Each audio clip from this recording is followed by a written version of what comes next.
Assalamualaikum warahmatullahi wabarakatuh. Perkenalkan, nama saya Agnes Wiziawati dari kelas KPR 4118.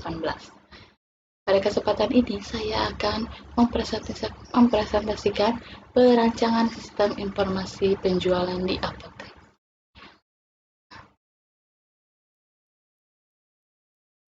Kita langsung saja di sini, alat yang dibutuhkan untuk membuat aplikasi. Di sini ada hardware. Hardware yang dibutuhkan untuk membuat aplikasi adalah laptop, dan untuk softwarenya yaitu ada Windows 10, Sublime Text, bahasa pemrograman HTML, PHP, dan MySQL, Apache, dan MS Visio. Nah, di sini prosedur penjualan obat di apotek. Yang pertama, seorang pembeli memberikan data-datanya berupa surat resep dari dokter atau permintaan obat non-resep kepada asisten apoteker. Asisten apoteker kemudian akan mengecek persediaan obat di komputer. Jika persediaan obat ada, maka informasi akan disampaikan ke pembeli. Nah, yang kedua yaitu pembeli menerima informasi harga obat. Jika setuju dengan harganya, maka pembeli akan membayar dan apoteker akan mengelola, mulai meracik obat dan akan menyiapkan obat yang dibeli. Selesai meracik obat, kemudian membuat petunjuk pemakaian obat dan pembeli menerima petunjuk pemakaian obat dan obatnya. Yang terakhir yaitu komputer akan membuat nota penjualan obat. Kemudian pembeli menerima nota penjualan obat. Nah, kemudian komputer akan merekam nota penjualan obat yang nantinya digunakan untuk membuat laporan transaksi penjualan resep, laporan non-resep, laporan obat keras, laporan obat psikotropika atau narkotika, dan laporan obat bebas dan bebas terbatas, dan laporan stok obat minimum atau habis. Yang selanjutnya yaitu diagram konteks. Di sini kita dapat melihat di sini ada konsumen, ada asisten apotek, ada apoteker pengelola, tugas bagian input barang, dan pemilik apotek dengan proses sistem informasi penjualan. Konsumen di sini memberikan order penjualan resep atau order penjualan resepnya. Kemudian di sini asisten apoteker akan mengelola sehingga keluarlah order penjualan. Kemudian di sini order penjualan diberikan kepada apoteker pengelola apotek. Nah, di sini akan dikelola oleh apoteker. Nah, setelah terpenuhi, maka pemenuhan order penjualan akan diberikan. Nah, untuk petugas bagian input barang di sini memberikan input data barang masuk gudang. Nah, setelah itu keluarlah nota penjualan non-resep, nota penjualan resep, dan obat kepada konsumen. Nah, kemudian di sini komputer akan membuat laporan transaksi resep, laporan transaksi non-resep, laporan obat stok minimum atau habis, laporan obat keras, laporan obat psikotropika dan narkotika, dan laporan obat bebas dan bebas terbatas kepada pemilik apotek. Selanjutnya,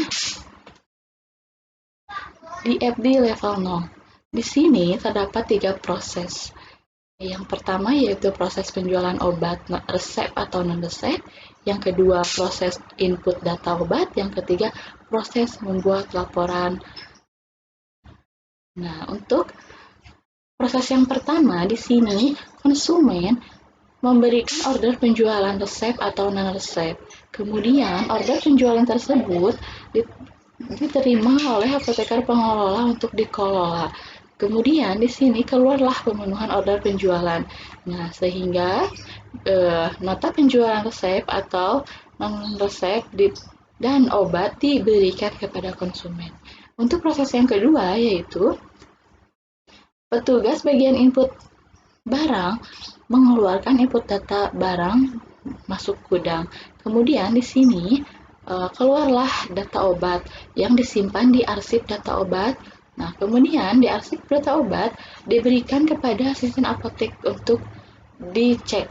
Kemudian di sini keluarlah order penjualan. Nah, untuk proses yang ketiga yaitu proses membuat laporan. Di sini data yang diambil yaitu data penjualan obat. Nah, setelah itu keluarlah laporan transaksi resep, laporan transaksi non-resep, laporan obat stok minimum atau habis, laporan obat keras, laporan obat bebas dan bebas terbatas, laporan obat psikotropika, dan laporan narkotika kepada pemilik apotek. Nah, yang selanjutnya yaitu DFD level 1 proses 1, penjualan obat. Di sini terdapat dua proses, yaitu proses pengecekan pemenuhan order konsumen dan yang kedua yaitu proses transaksi penjualan resep atau non-resep. Nah, yang pertama di sini konsumen akan memberikan order penjualan resep atau non-resepnya. Kemudian setelah itu akan keluarlah order penjualan yang disimpan di arsip data obat. Nah, untuk proses yang kedua yaitu di sini arsip data obat diberikan ke asisten apoteker sehingga keluarlah order penjualan. Nah, order penjualan di sini diberikan kepada apoteker pengelola apotek sehingga keluarlah pemenuhan order penjualan. Nah, setelah itu keluarlah nota penjualan resep atau non resep dan obat kepada konsumen, terus jumlah stok obat kepada simpan di arsip data obat. Terus di sini data penjualan obat masuk ke proses 3, terus di sini data dokter disimpan di arsip data dokter, data penjualan obat disimpan di data penjualan obat, data pasien disimpan di arsip data pasien, terus data penjualan detail obat disimpan di arsip data detail penjualan, terus di sini data penjualan resep disimpan di arsip data penjualan resep. Nah, yang selanjutnya yaitu DFD level 1 proses 2 rekam data stok. Di sini ada satu proses yaitu input data obat. Nah, di sini petugas bagian input barang memberikan input data barang masuk gudang. Nah, kemudian setelah diproses keluarlah data obat yang disimpan di arsip data obat. Kemudian data satuan yang disimpan di arsip data satuan, terus data kemasan yang disimpan di arsip data kemasan, terus data golongan yang disimpan di data golongan, dan yang terakhir yaitu data efek terapi yang disimpan di arsip data efek terapi. Yang terakhir yaitu DFD level 1 proses 3 pembuatan laporan. Nah, di sini terdiri dari 6 proses. Yang pertama yaitu laporan transaksi resep. Di sini data yang diambil yaitu data dari arsip data obat, sehingga keluarlah laporan transaksi resep yang diberikan kepada pemilik apotek. Yang kedua yaitu laporan transaksi non-resep. Di sini mengambil data dari arsip data obat dan arsip data detail penjualan, sehingga keluarlah laporan transaksi non-resep yang diberikan kepada pemilik apotek. Yang ketiga yaitu laporan obat stok minimum atau habis. Di sini mengambil data dari arsip data obat, dari arsip data detail penjualan, sehingga keluarlah laporan obat stok minimum atau habis yang diberikan kepada pemilik apotek. Nah, yang keempat yaitu laporan obat keras. Di sini mengambil data dari arsip data obat, arsip data penjualan, arsip detail penjualan, dan arsip data penjualan resep. Kemudian setelah itu keluarlah laporan obat keras yang diberikan kepada pemilik apotek.